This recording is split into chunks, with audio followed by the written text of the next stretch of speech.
वासुदेवाय। ओम नमो भगवते वासुदेवाय। ओम नमो भगवते वासुदेवाय। ओम नमो भगवते वासुदेवाय। ओम नमो भगवते वासुदेवाय।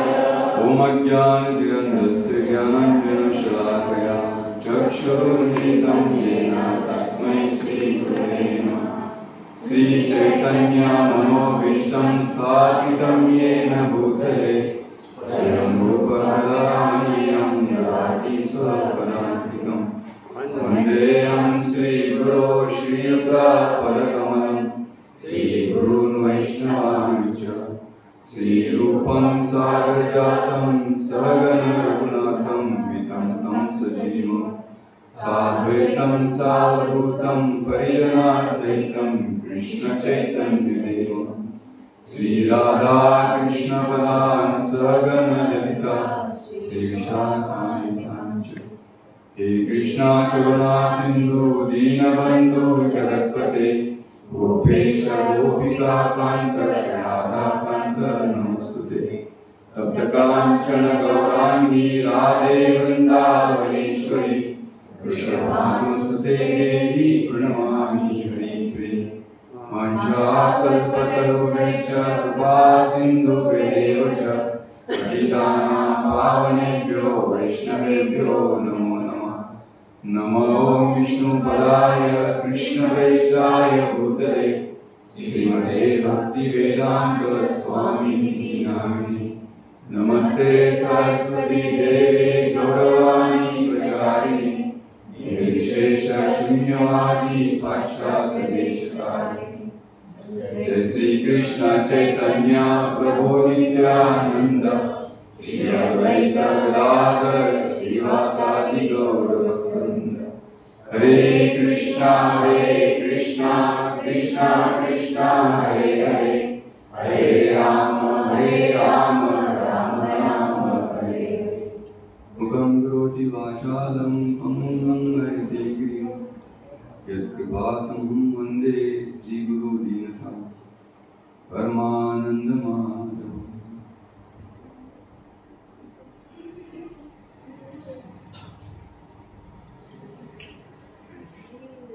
हरि बोल हरि बोल हरि बोल।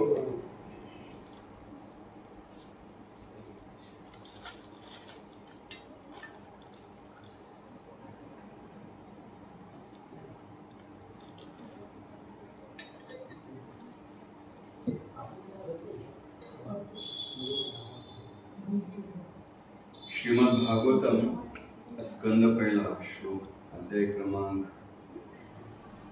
1 श्लोक क्रमांक 4 याच्यावरती थोडंसं आपण आज विवेचन करू। संस्कृत श्लोक असा आहे, नैमिष्ये अनैमिष्ये क्षेत्रे ऋषया शौनकादिया सत्रं सर्गाय लोकाय सहस्रसमम् असत्त। भाषांतर। एकदा श्री शौनक मुनी प्रमुख ऋषींनी भगवान आणि त्यांचे भक्तगण यांना संतुष्ट करण्यासाठी निमिषारण्य नावाच्या पवित्र क्षेत्रात सहस्त्र वर्षापर्यंत चालणाऱ्या एका महान यज्ञाचे आयोजन केले।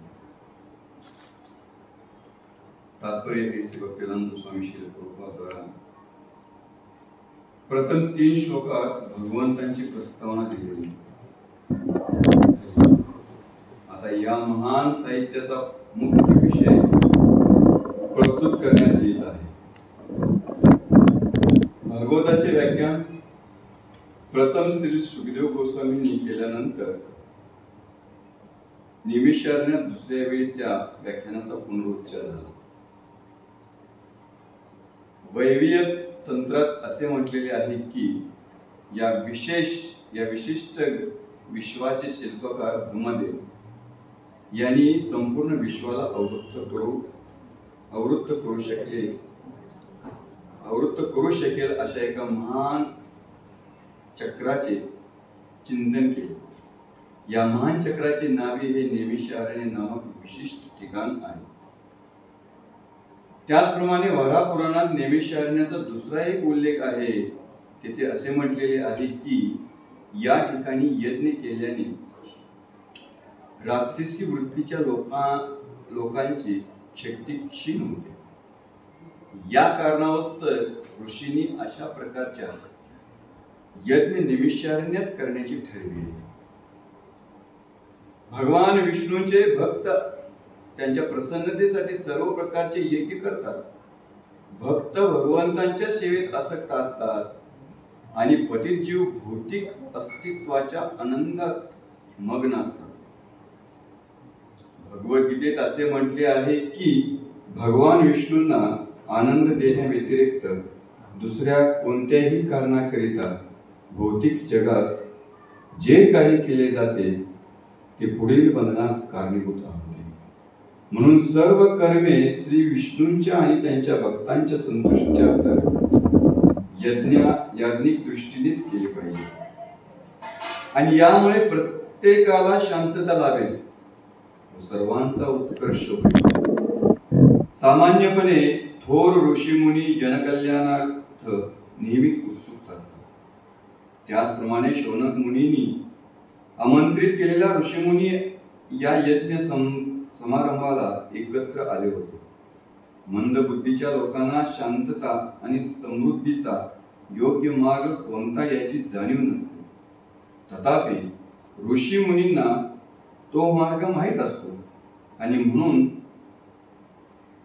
सर्व मनुष्यांच्या कल्याणार्थ ज्या योगे जगात शांतता नांदेल अशी कर्मे करण्याकरिता ते नेहमी उत्सुक असतात. ते सर्व जीवांचे खरे मित्र आहेत. स्वतः त्रास सोसूनही ते सर्व लोकांच्या हिताकरिता भगवंतांच्या सेवेत सतत निमग्न असतात. भगवान विष्णूंची तुलना एखाद्या मोठ्या वृक्षाशी करता येते. देवी देवता, मनुष्य, सिद्ध, चारण, विद्याधर आणि इतर सर्व जीव हे त्या वृक्षाच्या फांद्या, ढाळ्या आणि पाने आहेत. वृक्षाच्या मुळाला पाणी घातल्याने वृक्षाच्या सर्व भागांचे आपोआपच पोषण होते. ज्या फांद्या आणि पाने वृक्षापासून वेगळी झालेली आहेत त्यांना तृप्त करणे शक्य नसते.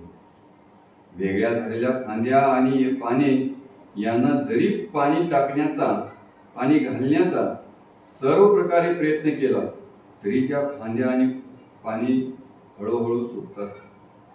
त्याचप्रमाणे जेव्हा मानव समाज हा वेगळ्या झालेल्या फांद्या आणि पानासारखा भगवंतापासून वेगळा होतो तेव्हा त्या पाणी घालून काही उपयोग नाही. जो कोणी तसे करण्याचा प्रयत्न करतो तो आपली शक्ती, उपाय आणि साधने केवळ वाया घालवीत असतो. आधुनिक जडवादी समाज हा भगवंतांच्या संबंधापासून वेगळा झालेला आहे. त्यामुळे नास्तिकवादी पुढाऱ्यांच्या सर्व योजना पदोपदी निश्चितच निष्फळ होतात. तरीही त्यांना याविषयी कोणतीही जाणीव होत नाही. या युगधर्मामध्ये भगवंतांच्या पवित्र नामाचे सामूहिकरित्या संकीर्तन करणे हा आध्यात्मिक जागृतीचा संमत मार्ग आहे. भगवान श्री चैतन्य महाप्रभूंनी मार्ग आणि साधने अत्यंत शास्त्रशुद्ध रीतीने दर्शविली आहे. बुद्धिमान लोकांनी वास्तविक शांतता आणि भरभराट आणण्याकरिता त्यांच्या संदेशाचा लाभ घ्यावा. त्याच हेतूने भागवत पुराण प्रस्तुत करण्यात आले आहे. पुढील हे अधिक विस्तारितपणे स्पष्ट करण्यात येईल. हरे कृष्ण. हरे कृष्ण. तर या ठिकाणी श्रीमद भागवताची ज्यावेळेस रचना झाली तर शुकदेव गोस्वामींच्या मुखातून ज्यावेळेस भागवतम प्रस्तुत केलं आणि शुकदेव गोस्वामींनी भागवतम केल्यानंतर परत आणखीन एकदा भागवतम सांगितलं गेलं आणि ते जे भागवतम होते ते नैमिषारण्यामध्ये जे ऋषी मुनींच्या समवेत हा भागवतांचा यज्ञ केला होता. आणि ज्या वेळेस या भौतिक जगाचे शिल्पकार ब्रह्मदेव आहेत. कोण आहेत? ब्रह्मदेव. आणि ब्रह्मदेव आणि एका चक्राचं चिंतन केलं. आणि हे जे चक्र जे आहे ते नेमिष्य अरण्य जे ठिकाण आहे, ह्या नेमिष्य अरण्यामध्ये ह्या पूर्ण पृथ्वीचा केंद्रबिंदू आहे. मग ज्या बरेच काही संत साधू संत नेमिष्य अरण्यामध्ये जाऊन भागवत कथा करतात किंवा रामायण करतात. आणि ज्या वेळेस ही कथा केली जाते, शास्त्रामध्ये सांगितलं जातं की जे काही आसुरी प्रवृत्ती जे असतात त्या आसुरी प्रवृत्तींचा जो प्रकोप आहे किंवा तिची शक्ती जी ती क्षीण होते. आणि असं हे ठिकाण नेमिष्य अरण्य. तर अशा नेमिष्य अरण्याच्या ठिकाणी भागवत कथा करणं किंवा यात्रा करणं, तीर्थयात्रा करणं, आजकाल आपल्याला सुद्धा त्या ठिकाणी जाऊन कथा केली पाहिजे. कारण आपण म्हणतो की अभक्त म्हणजेच काय, एक प्रकारचे आसूर आहे. कलियुगामध्ये आसूर कुठे आहे की नाही? जसे शास्त्रामध्ये सांगितलं जातं की आसूर सत्ययुगामध्ये दोन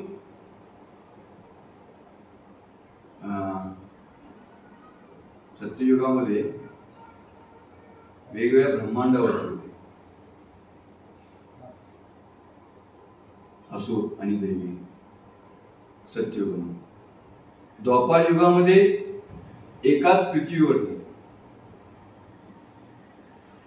त्रेतायुगामध्ये एकाच घरामध्ये. आणि कलियुगामध्ये एकाच व्यक्तीमध्ये. हे सूर आणि असुर. सत्ययुगात पाहिलं तर कोणामध्ये युद्ध झालं होतं? हिरण्यकशिपू आणि भगवान. ठीक आहे. भगवान नरसिंहदेव आले होते. त्याच वेळेस वरादेव आणि हिरण्यक्षय यांच्यामध्ये युद्ध झालं. भगवंतांना आपला लोक सोडून यावं लागलं होतं. या ब्रह्मांडातली सत्ययुगामध्ये असुर प्रवृत्ती त्यावेळेस त्या दोघांच्या मध्ये युद्ध झालं. त्यानंतर सत्ययुग, द्वापार युग, सत्ययुग, त्रेतायुग. त्रेतायुगामध्ये कोण आले? प्रभू रामचंद्र. आणि प्रभू रामचंद्र ज्यावेळेस आले ते एकाच पृथ्वीवरती फक्त दोन देश होते, है ना? भारत देश आणि दोन देशामध्ये. द्वापार युगामध्ये भगवान श्रीकृष्ण. सूर आणि असुर कुठे होते? एकाच घरामध्ये. एक पांडव आणि कौरव एकाच घरामध्ये. आणि आता कलियुग चालू आहे. आणि कलियुगामध्ये कुठे? सूर असुर. कधी सुरात सूर मिळतो भगवत भक्तीचा, पण मध्येच एखादा असुर त्याच्यात एंट्री मारतो. कशाला? है ना? तर म्हणून कलियुगामध्ये जी कथा जी आहे ते प्रत्येकाने आपल्या इथंच निमिषारण्य बनवलं पाहिजे. म्हणून जे बसल ते ठिकाण आपल्याला समजलं पाहिजे निमिषारण्य हेच आहे. आणि या ठिकाणी आपण कथा करतो. कुणाला कथा करतोय? है ना? म्हणून या ठिकाणी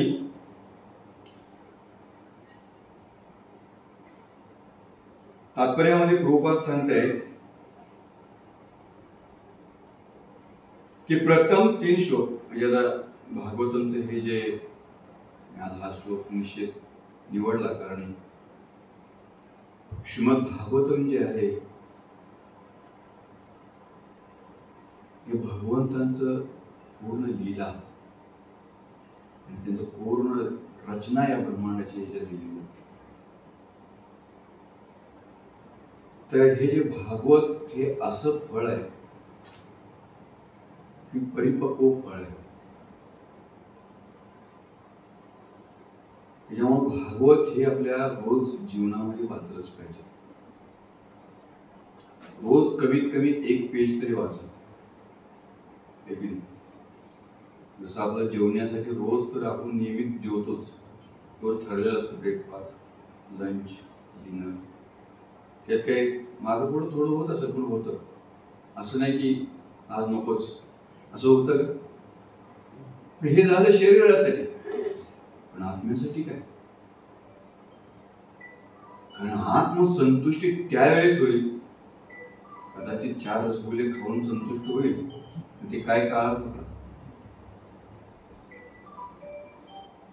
परंतु आपल्याला आत्मसंतुष्ट करण्यासाठी आपल्याला भागवत वाचलं पाहिजे. नित्यम भागवतम सेवय भगवती उत्तम श्लोके भक्तिर्भवती नैष्ठिके. भक्तीमध्ये जर निष्ठा नैष्ठिकता आणायची जर असेल तर नित्यम भागवत सेवा ते आपण करणं आवश्यक आहे. भले आपल्याला जास्त नाही होत, पण कमीत कमी एक चॅप्टर किंवा एक धडा किंवा एक पेज किंवा एक पॅरेग्राफ तर का तर आपलं जीवन. तुकाराम महाराज एकदा म्हणा, हरिनामाची शाळा भरली बिना दप्तराची शाळा येते. असं होईल का?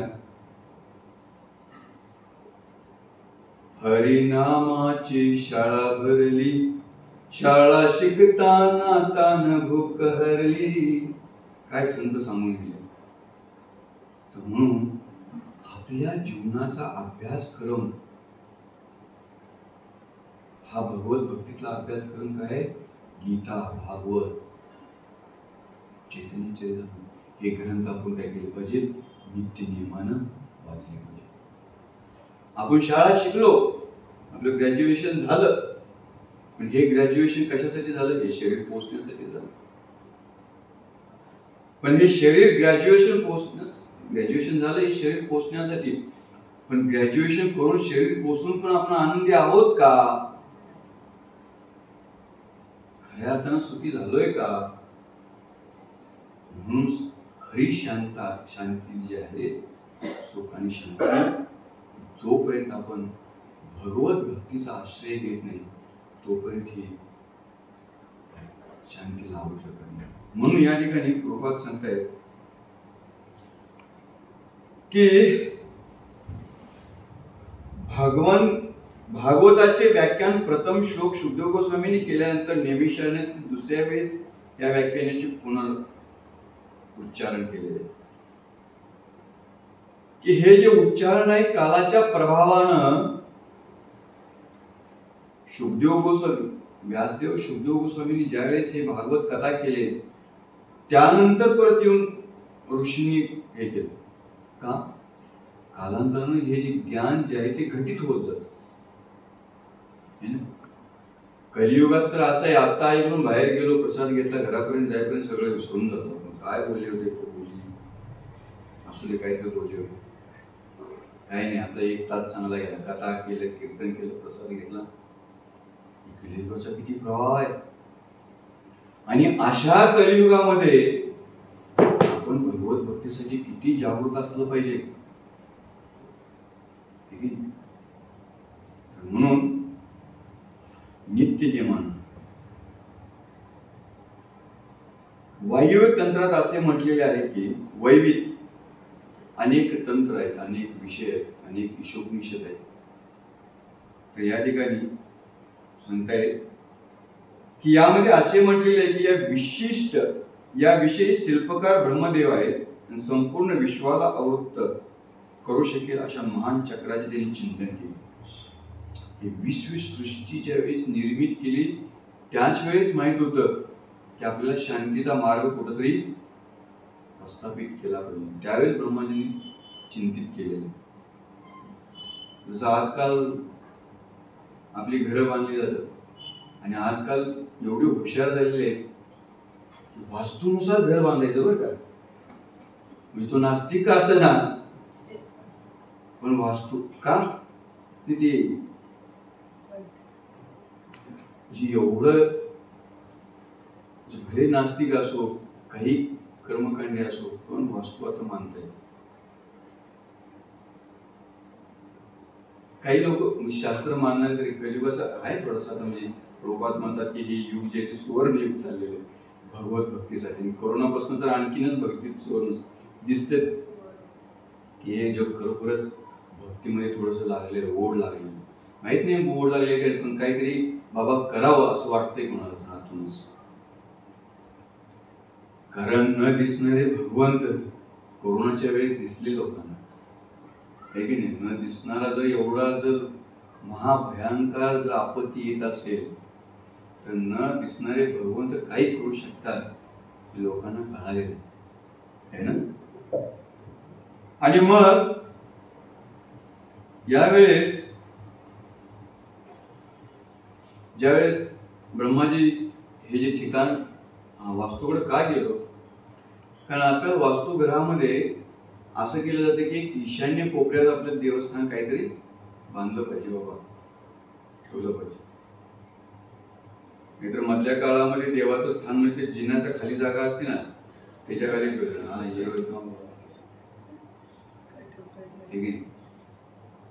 परंतु एवढं पवित्र ठिकाण आहे की त्या ठिकाणी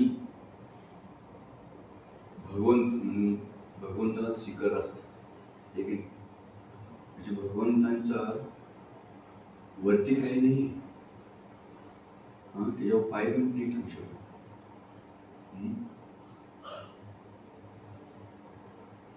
म्हणून आजकाल हे जे आध्यात्मिकचं स्थान जे आहे ते आपल्या घरामध्ये बनवलं पाहिजे. तर म्हणून नेमिषारण्यात दुसरा उल्लेख येतो की तेथे असे म्हटलेलं आहे की या ठिकाणी यज्ञ केल्याने राक्षसी वृत्तीच्या लोकांचा शक्ती क्षीण होते आणि या कारणावास्तव ऋषीने अशा प्रकारचे यज्ञ नेमिषारण्यात करण्याचे ठरवले. भगवान श्री विष्णू भक्त त्यांच्या प्रसन्नतेसाठी सर्व प्रकारचे यज्ञ करतात. भक्त भगवंतांच्या सेवेत आसक्त असतात आणि पतित जीव भौतिक आसक्तीत आनंदात मग्न असतात. या जगामध्ये दोन प्रवृत्तीचे लोक मिळतील, एक म्हणजे भक्त आणि अभक्त, सूर आणि असुर. त्याशिवाय हे जग चालणारच नाही ना, भगवंतांनाच माहिती. म्हणून हे दोन्ही प्रवृत्तीचे लोक या जगात असतात. आपण म्हणतो की कधी कधी आपल्याला वाटतं की सगळं असं झालं पाहिजे. प्रभुपाद म्हणतात डोंट चेंज दिस वर्ल्ड. तुम्ही ह्या जगाला बदलवण्याचा प्रयत्न करू नका, आणि जरी प्रयत्न करू तर हे जग बदलणारच नाही. त्याच्यामध्ये काय, ह्या जगाला बदलवण्याचा न प्रयत्न करता तुम्ही बदला, आणि या जगामध्ये आपले भगवत भक्तीचं कार्य करा आणि निघून जा या जगात. का प्रभुपाद असे म्हणतात? कारण this material words not for intelligent peoples. Prabhupada म्हणतात की हे जग बुद्धिमान व्यक्तीसाठी आहेच नाहीये. हे जग कोणासाठी? जे भोग करण्याची जी इच्छा ज्यांची आहे त्यासाठी हे बनवलेले. आणि म्हणून प्रत्येक व्यक्ती या जगामध्ये भोग करण्यासाठी येत असतो. आणि मग या जगामध्ये मग प्रभुपाद का आले, मग इतर लोक का आले, साधू संत का आले? त्यांची करुणा, ते करुणेपोटी येतात. अध्यायात सांगितले की संतांची भूमिका ही असते की जे मला भगवत भक्ती मिळाली ती इतरांना मिळव, इतरांच्या कल्याणासाठी जगणारे हे लोक असतात. आणि म्हणून या जगामध्ये सद्वृत्तीचे जे लोक आहेत त्यांना परत भगवत धामात घेऊन जाण्यासाठी हे जग बनले. म्हणून हे जे जग आहे ते ट्रेनिंग हाऊस आहे. ट्रेन व्हायचं भगवत भक्तीमध्ये आणि आपलं भगवंताच्या धामात जायचं. म्हणून प्रभुपाद म्हणतात की माझं प्रत्येक मंदिर हे एक शाळा आहे, स्कूल आहे. त्याच्यामध्ये या, ट्रेनिंग घ्या आणि इतरांना ट्रेन करण्यासाठी तुम्ही तयार व्हा. माय टेम्पल इज ट्रेनिंग होम. म्हणून या जगामध्ये आपल्याला भगवत भक्ती करायची. आणि या जगामध्ये आता सरासरी आपलं आयुष्य आहे तरी किती किती आजचं आयुष्य सरासरी किती? हा, एवढं कमी नका होतो, धडकी व्हायला लागली. किती वर्षे सरासरी? हा, 60. सरासरी 100 वर्षे आता. आणि 60, 65, 70. कारण 60 ला झाले की आता होता झालं. सरासरी 60-65 वय आपलं काय आहे. आणि आता आपण या 60-65 मध्ये किती राहिलं आपलं आयुष्य आणि किती भक्ती करायची आणि आपल्या जीवनाचं खरोखर कॅल्क्युलेशन कधी करावं. आपण कधी आपण गणित मांडावं आपल्या आयुष्याचं आणि आपल्या आयुष्यात आपण भक्ती किती करतो याचा वजा भागाकार गुणाकार जरा करा. 365 दिवस आहेत आपले आणि 365 दिवसामध्ये आपण सत्संगासाठी किती येतो? आपण 2 तास. म्हणजे 365 मध्ये किती दिवस?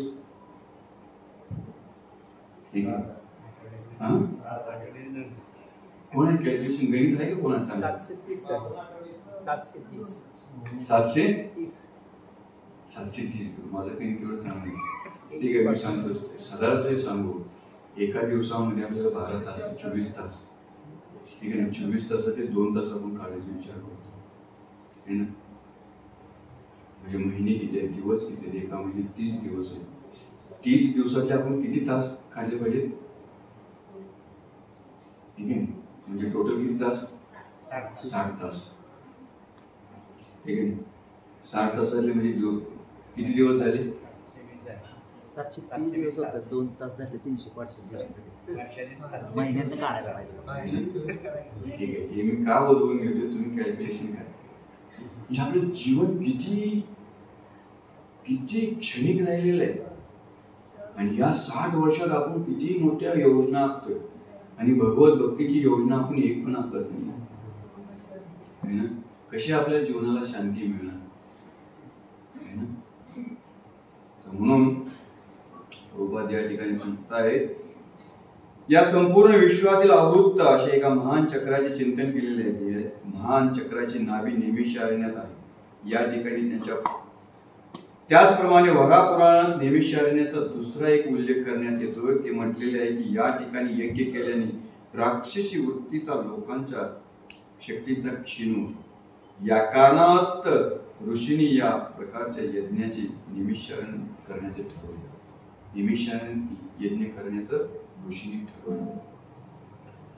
हे का सांगतोय? कारण आपल्या घरामध्ये हे कार्य झालं पाहिजे. भगवत भक्तीचं रोज नामस्मरण, रोज थोडस कीर्तन, 5 मिनिटं कीर्तन केलं पाहिजे. करा कीर्तन. भगवान विष्णूचे भक्त त्यांच्या प्रसन्नतेसाठी सर्व प्रकारचे यज्ञ करतात. आपल्याला कोणाच्या संतुष्टीसाठी करतोय? बऱ्याच वेळेस आपण म्हणतो ना, जप करायला काय मनच लागणार, माळच धरू वाटणार. असं होतं कधी किती लोकांचं झालेलं आहे. असं बस आज नको, आज सुट्टी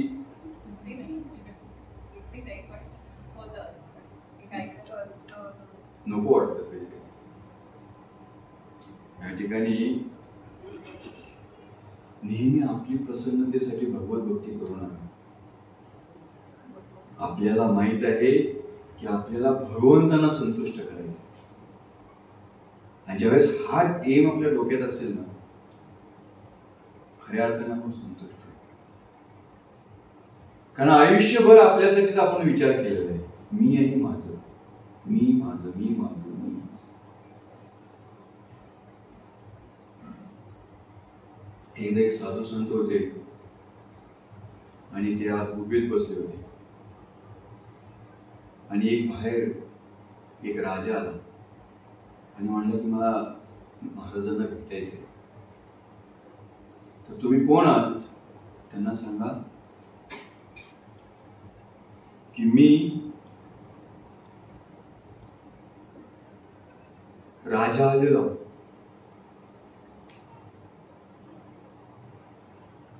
ते आत म्हणले आणि म्हणले की असे असे महान राजे आले असं निरोप आला. त्यांना विचारा की आणखीन एक वेळ जा आणि कोण आले विचारा. त्यावेळेस पण तेच उत्तर, मी राजा आलेलो. 3 वेळा पाठवलं. त्यावेळेस सांगा की मी तुमचा सेवक आलेलो आहे. कोण? तर त्यांना सांगा की मी सेवक नाही, मी सेवक आलेलो आहे. मी कोण आलेले? सेवक आलेलो. मग त्या म्हणजे कारण या जगातला मी जात नाही ना तोपर्यंत मी जात नाही. काय? जोपर्यंत मी जात नाही तोपर्यंत मी कोण आहे? मी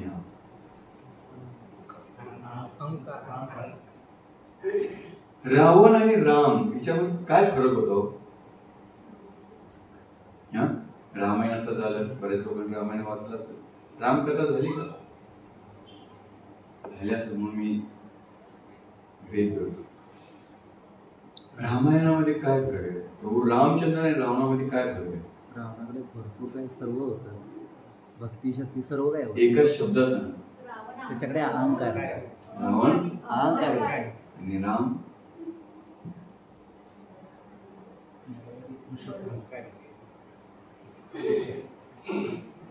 एका शब्दाचं याच्यात उत्तर नाही. विनम्र.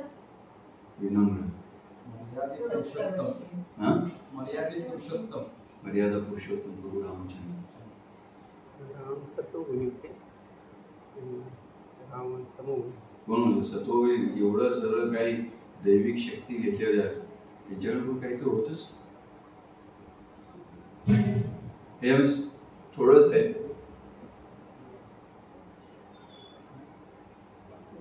रावण जो आहे ना,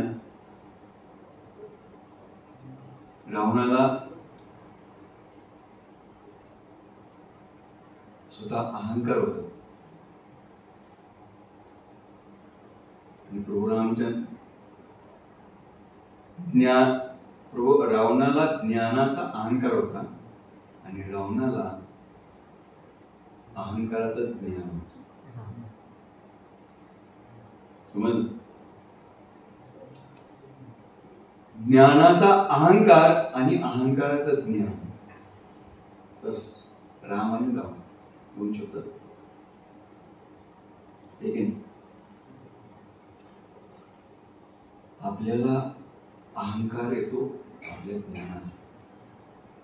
रावणाला सर्व विद्या होत्या, सर्व ज्ञान होतं, पण काय होतं? अहंकार होत. आणि प्रभू रामचंद्र सर्व काही ज्ञान होतं, त्यांचा अहंकार होता. सिंपल आहे.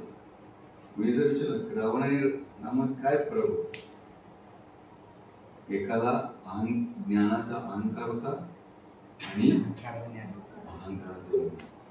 ज्याला अहंकाराचं ज्ञान आलंय ना, तो या जगामध्ये स्वतःला कधी प्रभुत्व गाजवणार नाही. म्हणून अहंकार करू नये. गर्वाचं घर नेहमी खाली कर.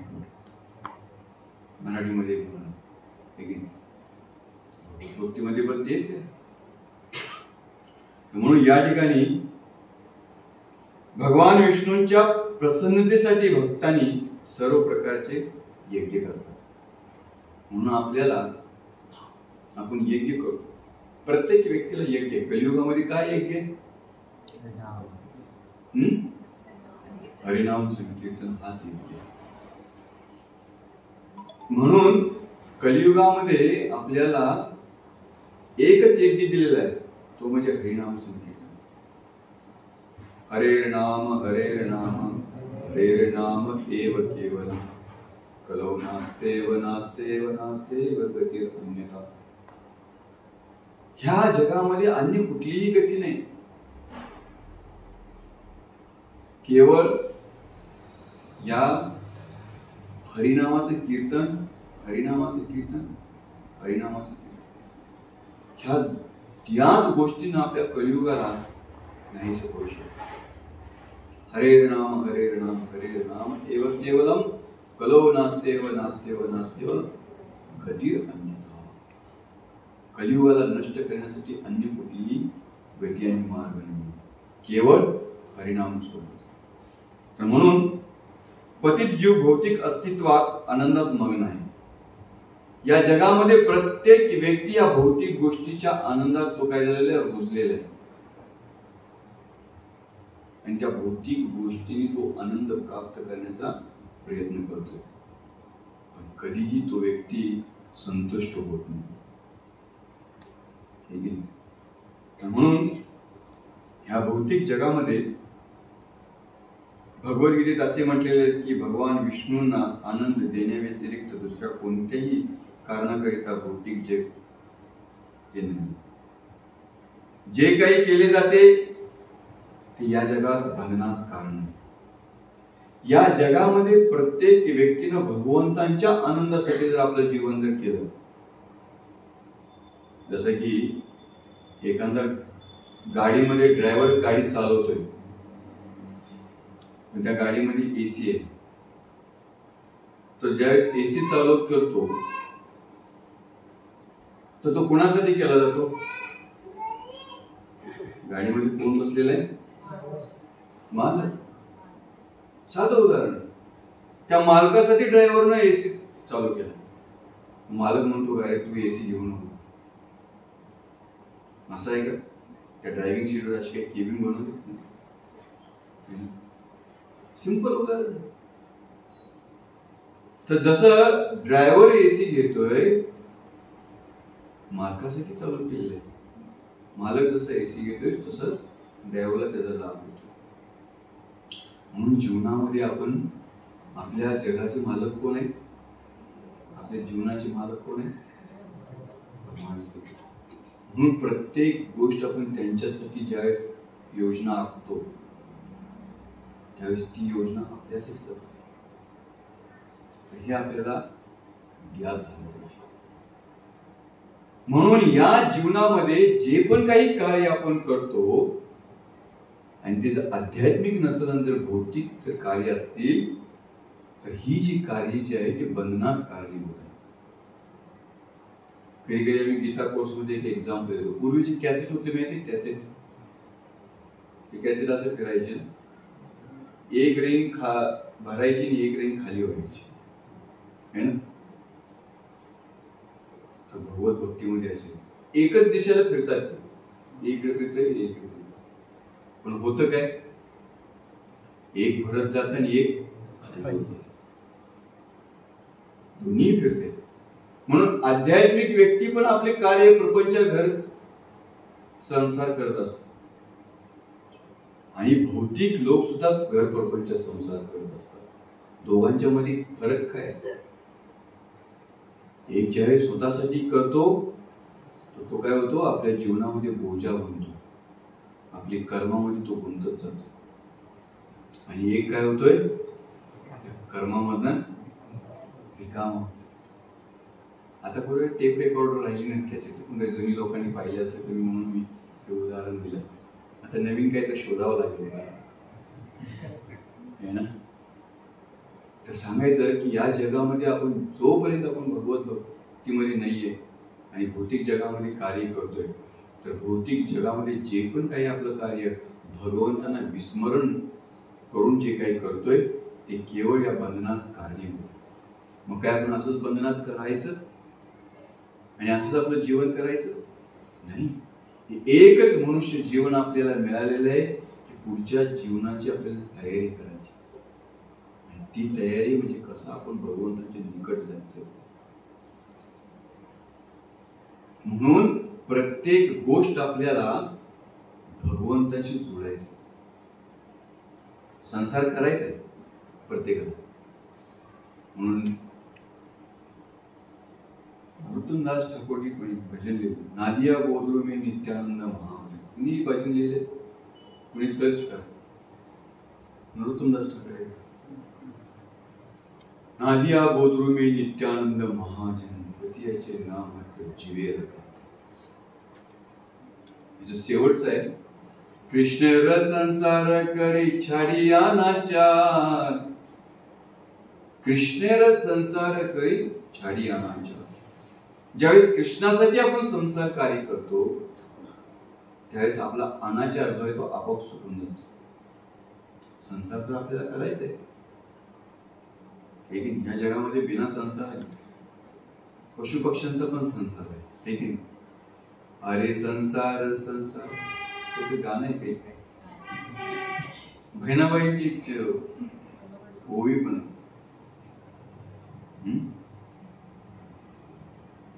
खूप सुंदर ते ओवी. अरे संसार संसार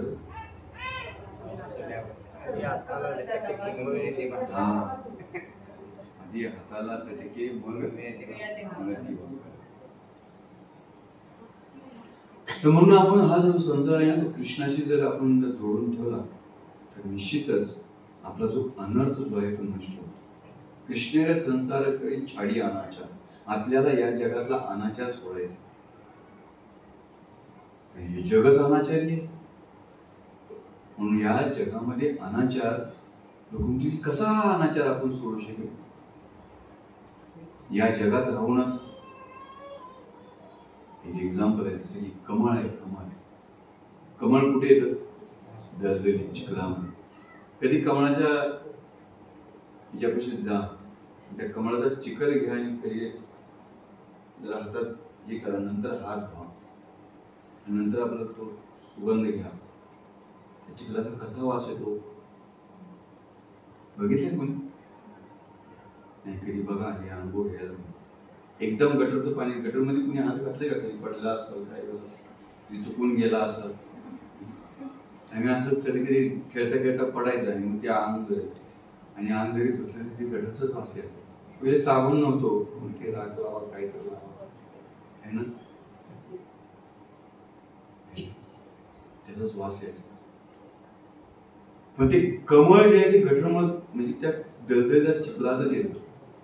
पण त्याच्या एक चिखलातला एक तरी गुण आहे का त्या कमळामध्ये? एक सुद्धा. मुलं त्या दलदलीमध्ये राहून सुद्धा ते कमळ काय असतं, सुगंधी. आणि दुसऱ्याला केवळ ते कमळ आनंदच देतं.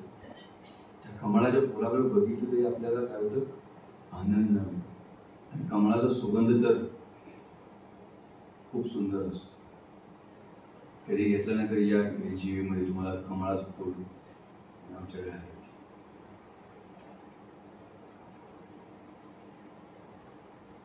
एकदा कावळा आणि हंस या दोघांची चर्चा झाली.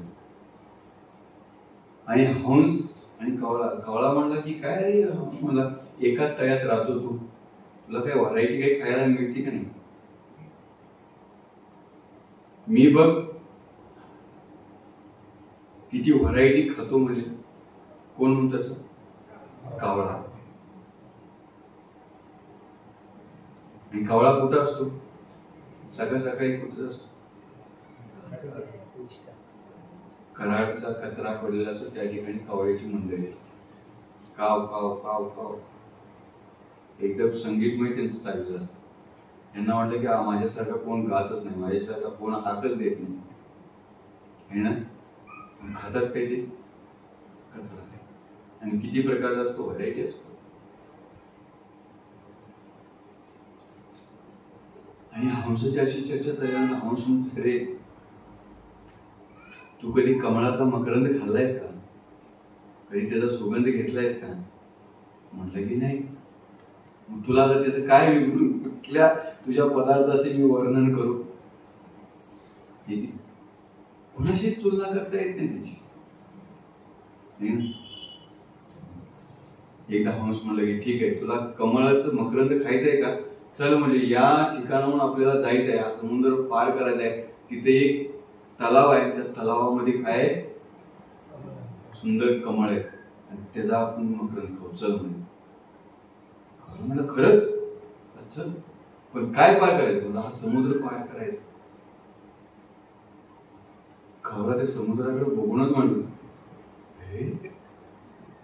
या रस्त्याने जायचंय. म्हटलं का माझी जीवन कावळा किती वेळ एका फांदीवर बसतो? काही क्षण लगेच तो इकडचे आहे ना.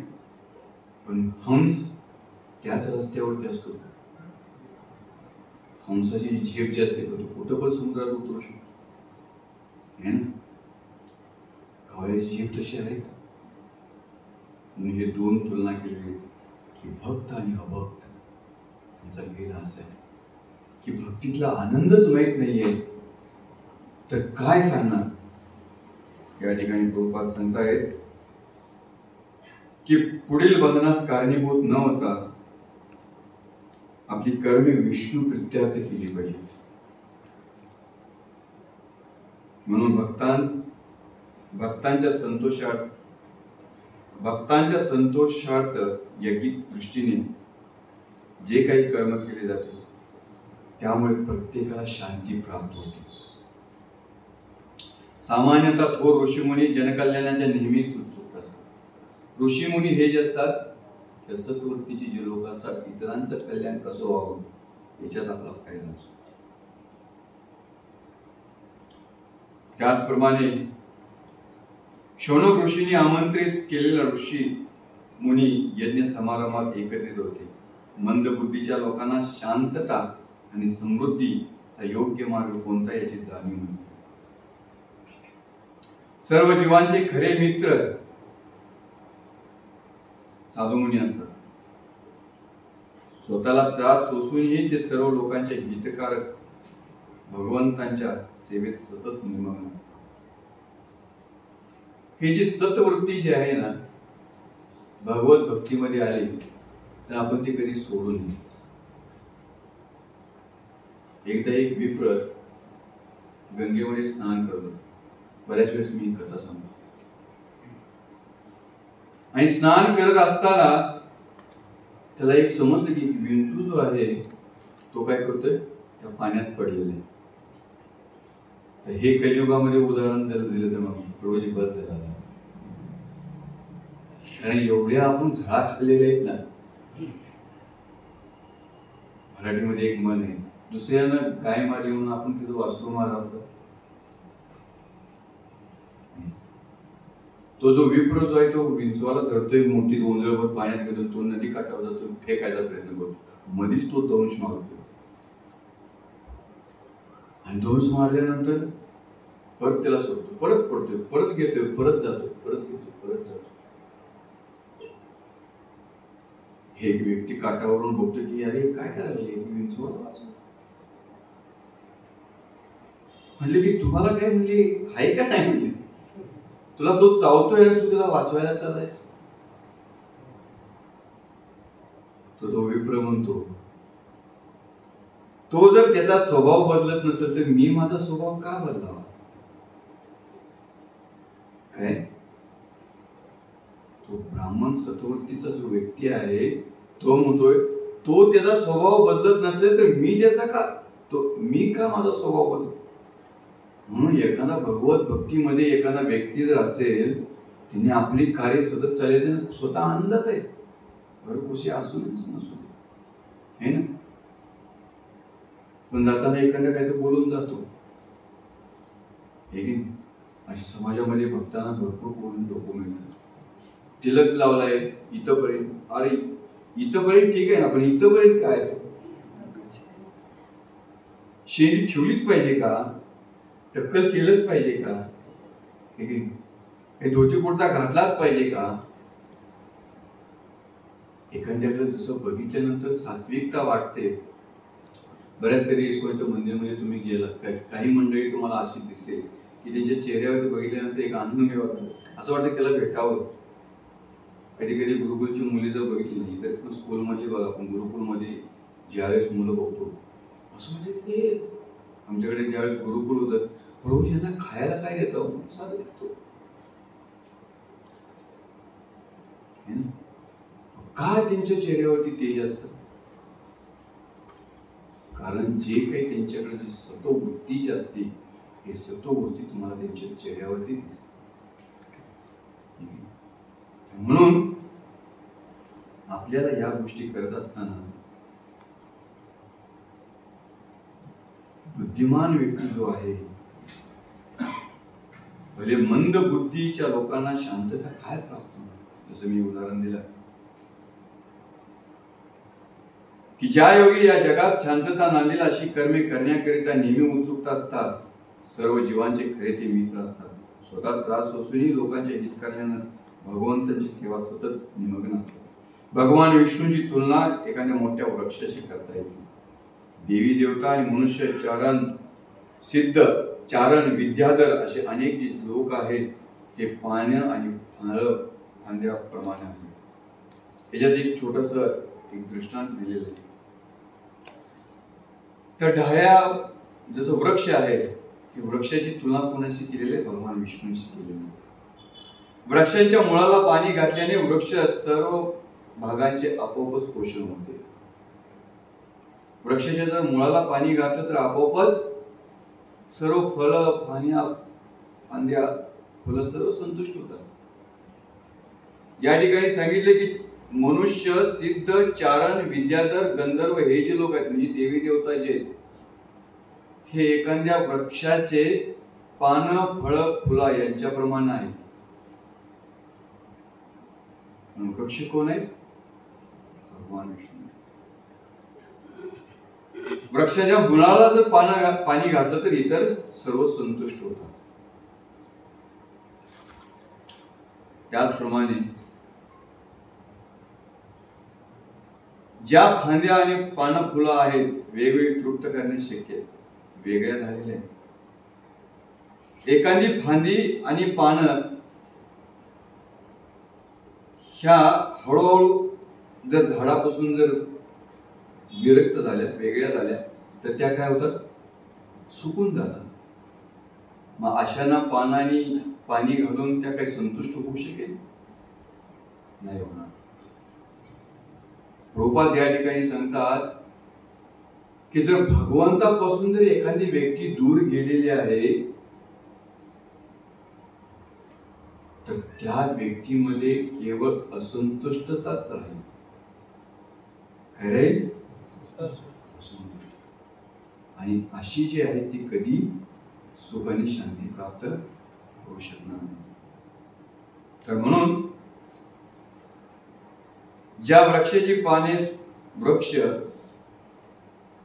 त्यांना तृप्त करणे शक्य नाही, वेगळ्या झालेल्या फांद्या आणि पाने जरी पाणी घातले तरी काही ते सुखेच राहते. त्याचप्रमाणे जेव्हा मानव समाज हा वेगळा झालेल्या फळ आणि फांद्याप्रमाणे भगवंतापासून वेगळे होतात, तेव्हा त्यांनी पाणी घालूनही त्याचा उपयोग होत नाही. आधुनिक जडवादी समाज भगवंतांच्या संबंधापासून वेगळा झालेला आहे. आधुनिक जे लोक जे आहेत ते भगवंतापासून वेगळे झाले.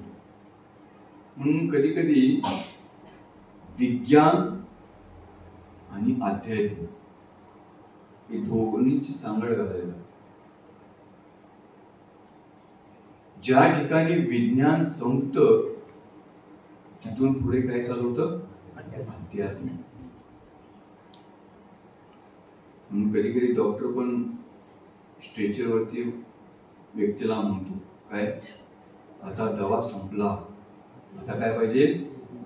दुवा पाहिजे. ज्या ठिकाणी दवा काम करत नाही तिथं दुवा काम करू शकतो. म्हणून ह्या आधुनिकतेच्या काळामध्ये माणूस जसजसा दुवापासून आधुनिकतेच्या कार्यावरती भरभराटी मारतून तो भगवंतापासून जसा दूर जातो, तसा तो काय होतो? ह्या वृक्षापासून जशी फांदी वेगळी झालेली आहे त्याप्रमाणे तो सुकत जातो. म्हणून या युगामध्ये भगवंतांच्या पवित्र नामाचे सामूहिक संकीर्तन करणे हा आध्यात्मिक जागृतीचा सहमत मार्ग आहे. प्रभुपाद शेवटी सांगतायत की आपल्याला आपली आध्यात्मिकता जर टिकवून जर ठेवायची जर असेल तर पवित्र भगवंताच्या नामाचं सामूहिक कीर्तन सांगितलं. आणि जोपर्यंत आपण सामूहिक कीर्तन करत नाही तोपर्यंत आपल्याला भगवत भक्तीचा आनंद घेता येत नाही. कारण एकांतिकेर हरेर भक्ती उत्पाद एव कल्पते. शास्त्रामध्ये सांगितले की कधी कधी व्यक्तीला वाटतं की बाद झालं या सत्संगाचं. कधी लोकांना कंटाळून जात असतील, कधी कधी लोक प्रत्येक सत्संगात तेच चेहरे बघून म्हणत असतील हेच आहेत का. कधी कधी शेजाऱ्याला बघून होतो की काय शेजाऱ्याचं पण जास्त पटतं असत. पण असं आहे का संघ सोडला तर आपण सुखी राहू? कारण कलियुगामध्ये सांघिक कीर्तनामध्ये शक्ती आहे. कलोसंगी शक्ती म्हटली. कलियुगामध्ये कुठे शक्ती? संघामध्ये शक्ती. जसा संघ तसा रंग. तर म्हणून भगवत भक्तांनी आपल्या संघामध्ये येऊन भगवत भक्ती जर करायची जर असेल तर संघामध्ये करणं आवश्यक. शास्त्रामध्ये सांगितले एकांतिकेर हरेर भक्ती उत्पाते. हा याचं एक उदाहरण. जसं की एक घरामध्ये वेगवेगळ्या रूम्स असतात ना, आपली स्वतःचे रूम बंद करायचं आणि त्या रूम मध्ये स्वतः बसा आणि बघा आपलं मन किती उपद्रवी होतं है ना. होते की नाही? माझं तर होत है ना. म्हणून एकाला स्वतःला कोंडून घेतलं आणि आपल्याला वाटलं की आपण शांती प्राप्त करू शकेल. नाही शक्य. मन आपलं चंचल आहे. चंचल ही मन कृष्ण प्रमादित बलवत्तर. चंचल मन आहे. या चंचल मनाला आपण संगीत काय केलं पाहिजे? कीर्तन भजन नामस्मरण केलं पाहिजे. म्हणून कलसंगी शक्ती. म्हणून चैतन्य महाप्रभू म्हणतात की भगवंतांच्या पवित्र नामाचे सामूहिकरित्या संकीर्तन करणे हा आध्यात्मिक जागृतीचा सहमत मार्ग आहे. भगवान चैतन्य महाप्रभूंनी आपल्याला मार्गही दिलेला आहे आणि साधनही दिलेलं आहे. अत्यंत शास्त्रशुद्ध रीतीने दर्शविलेलं. शास्त्रशुद्ध दिलेलं आहे आपल्याला. एक साधन पण दिलेलं आहे आणि काय दिलेलं आहे? मार्गही आपल्याला दिलेला आहे. नुसता मार्ग दिला साधन नाही दिलं तर अनेक संप्रदाय आहेत, मार्ग आहे भगवत भक्तीच्या मार्ग. पण साधन काय? आणि ते साधनामध्ये नियमितता असणं आवश्यक आहे. आणि कलियुगामध्ये साधना नित्य साधना आणि कलियुगामध्ये नाम साधना ही महत्वाची. नाम नामकारी बहुधा निज सर्व शक्ती तत्रार्पितार नियमित स्मरण. नियमित त्याचं स्मरण केलं. म्हणून आपला 2 माळाचा जप असो, 1 माळाचा जप असो, कधी कुटुंब असो, कधी घरी असाल, संगीत कीर्तन करा, संगीत भजन करा, संगीत नाम जप करा. भले 1 माळ 2 माळ तरी संघात बसून करा. चला तुम्ही माळ घ्या, मी करतो संध्याकाळी. हे करणं गरजेचं आहे.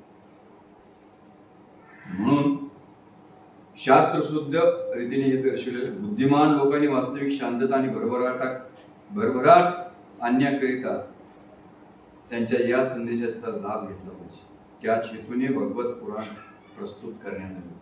हे भागवत पुराण जे आपल्याला दिलेलं आहे हे संगीत कीर्तनासाठी दिले.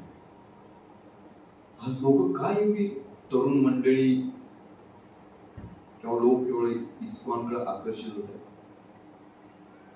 कारण इस्कॉन पहिली साधना देत. काय देत? साधना. तुकाराम महाराजांना सांगितलेले आपल्याला नाम संकीर्तन साधन परी सोपे जळतील पापे जन्मांतरीचे. जन्मांतरीचे आपले जे पाप प्रवृत्ती नष्ट करायचे असेल, कारण ही पाप प्रवृत्ती सहज नष्ट होणार नाही. परवा मी एका नदीच्या काठावर होतो.